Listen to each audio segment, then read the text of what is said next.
Bum o'rtoqlar. Nima bum emasmi? Bum. Sizlar bilan reaktor va biz hozir nimaga videolarda men yo'qolib qolganimga aniqlik kiritamiz. Ya'ni bizda juda ham ko'p savollar aynan shular bo'lyapti. Instagramda ham, Telegramda ham, YouTube'dagi videolarda ham aynan nimaga Bekmirza chiqmayapti degan savol. Konspirologiya bo'lib ketdi, o'sha anaqa Alhazar ssenariylarini yozib tashyapsizlar. Biz shunga aniqlik kiritib o'tmoqchimiz va yangiliklarimizni ham aytib o'tamiz. Xo'sh, o'rtoqlar, birinchi savoldan boshlaymiz. Nimaga Bekmirza shuncha paytdan beri chiqmayapti? Menimcha Bekmirzaning o'zi bu narsaga javob bersa, maqsadga muvofiq bo'lar. Ha, reaktorda bizda baribir jamoaviy ishlaymiz, ya'ni ko'pchilik bo'lganimiz uchun ba'zida hammani fikri bir joydan chiqishi qiyin bo'ladi. Bizda ham endi Farruh bilan buni to'g'ri tushunasizlar degan umiddamiz.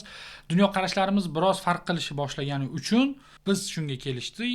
Farruh o'zining yo'lida, men o'zimning yo'limdan davom etib ketaman. Ya'ni loyiha davom etadi, reaktor sifatida davom etadi. Farruh o'zi yangi loyiha boshlaydi. O'ylaymizki, ikkovimizni ham qo'llab-quvvatlaysizlar. Ya'ni biz mana shu qisqa fursat ichida qo'limizdan kelganicha sizlarga sifatli kontent berishga harakat qildik. Ya'ni o'zbek kinoni tanqid qilish orqali biz mediada ozgina o'sish bo'lishiga, o'ng kelgan narsani ko'rolmaslikka o'rgatishga harakat qildik. Asli maqsadimiz shu. Ya'ni bu loyihadan bizning maqsadimiz boshqa bo'lmagan. Asosiy maqsadimiz shu bo'lgan. Lekin dunyo qarashlarimiz, fikrlashimizda ozgina farq qilgani uchun mana shu qarorga keldik. Eng yaxshi, eng to'g'ri izoh mana shu. Oxirgi paytlarda to'g'ri hech chiqib aytmadi, что mana menimcha video hozircha Bekmirzachi bo'lib turadi deb aytmadi, chunki to'g'risida harakat qildik. Qanaqasiga shunaqa davom etsa bo'ladi-da, ikkalamiz o'tirib syomka qilishimiz mumkin bo'ladigan hamma variantlarni ko'rib chiqdik. Lekin oxiriga kelib bildik, bitta narsani rivojlanish bo'lgan joyda baribir ham qanaqadir o'zgarish bo'lishi kerak. Biz birgalikda ko'rib o'rgangansizlar, lekin bu degani biz ayrilib ketdik degani emas. Munosabatlarimiz o'sha, xudo xolasa, va biz keyinchalik ham bo'lishi mumkin, bir-birimizni loyihalarimizda mehmon sifatida premyeralar qilishimiz mumkin. Faqat umumiy, ya'ni jarayonni qisqa xulosasini aytadigan bo'lsak, biz ko'rgan choralarning ichida eng yaxshisi, eng optimali mana shu bo'ldi. Shu sababdan biz oldindan hech narsa deya olmadik. Oldindan bir javob bera olmadik. Mana shu qarorga keldik. O'ylaymizki, reaktorchilar sizlar bu narsani to'g'ri qabul qilib, ikkovimiz ham qo'llab-quvvatlashda davom etasizlar. Bu reaktor kanalida, sizlar ko'rib turgan mana shu kanalda men o'zim davom ettiraman proyektni. Farruh yangi o'zi. Endi yetib keldi. Yangi proyektimiz hammani o'zida-yu. O'zbek kino bo'ladi-yu, O'zi anaqasi ham ajoyib. Introsi. Introsi. Montajda keta qolsin balki.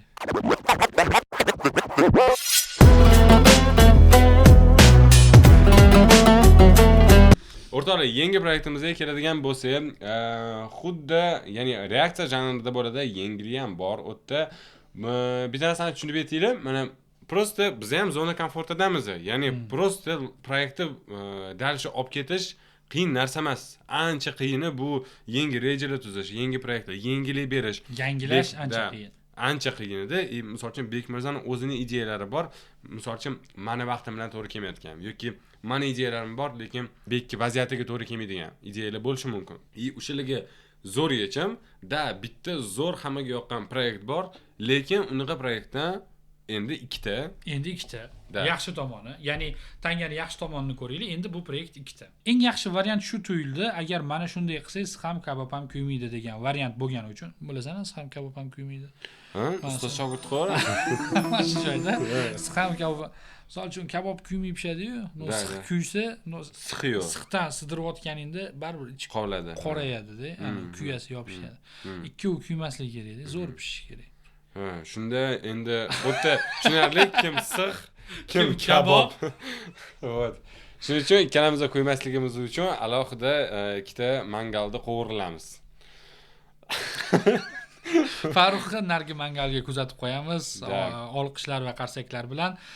Biz esa o'sha reaktor nomi bilan mana shu kanal davom etadi.